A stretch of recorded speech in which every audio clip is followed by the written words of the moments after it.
ನಮ್ಗೆ ಸನ್ಮಾನ ಮಾಡಕ್ಕೆ ನಮ್ಮ ಜೊತೆ ಮಾಡ್ತಾರೆ. ನಾವೆಲ್ಲ ಬಹಳ ಚಿರಋಣಿಗಳು ನೋಡ್ತೀವಿ.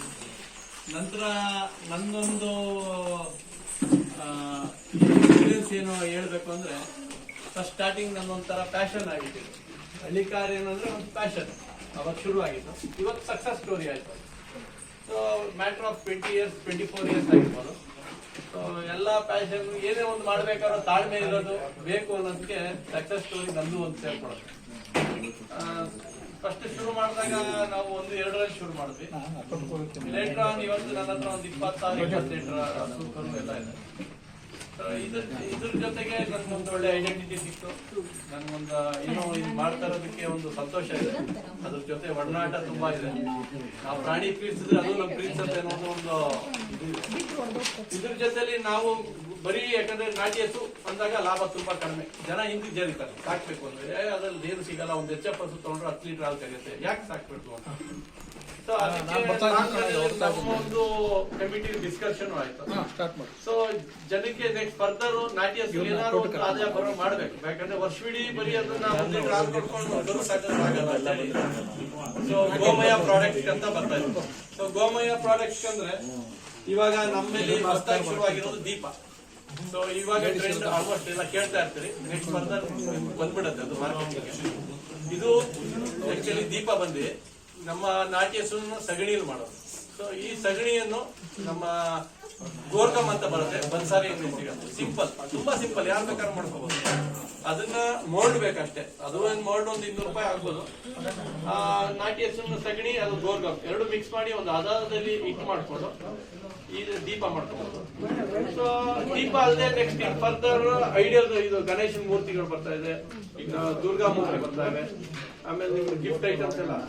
ಇವಾಗ ಟ್ರೆಂಡ್ ಎಲ್ಲ ಗೋಮಯದಲ್ಲೇ ಮಾಡ್ಬೇಕು ಅಂತ ಮಾಡಿದ್ವಿ.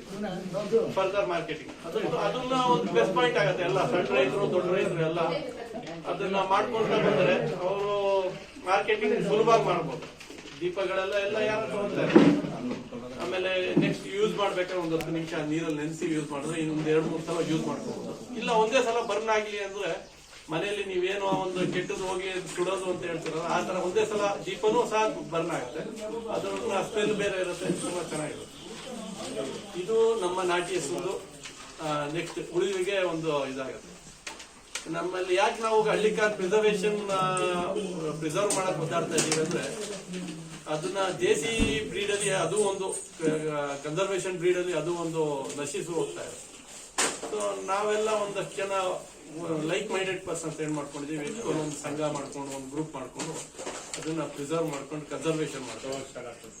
ಸೊ ಇವಾಗ ಇದನ್ನ ಏನ್ ಹಾರ್ಡ್ಲಿ ನೀವು 3-4 ಬೆಲ್ಟ್ ಅಲ್ಲಿ ನೋಡ್ಬೋದು. ಅಂದ್ರೆ ಹಳೆ ಮೈಸೂರು ಪ್ರಾಂತ್ಯದಲ್ಲಿ ಅಷ್ಟೇ ನಿಮ್ಗೆ ಹಳ್ಳಿ ಕಾರ್ ಸಿಗೋದು.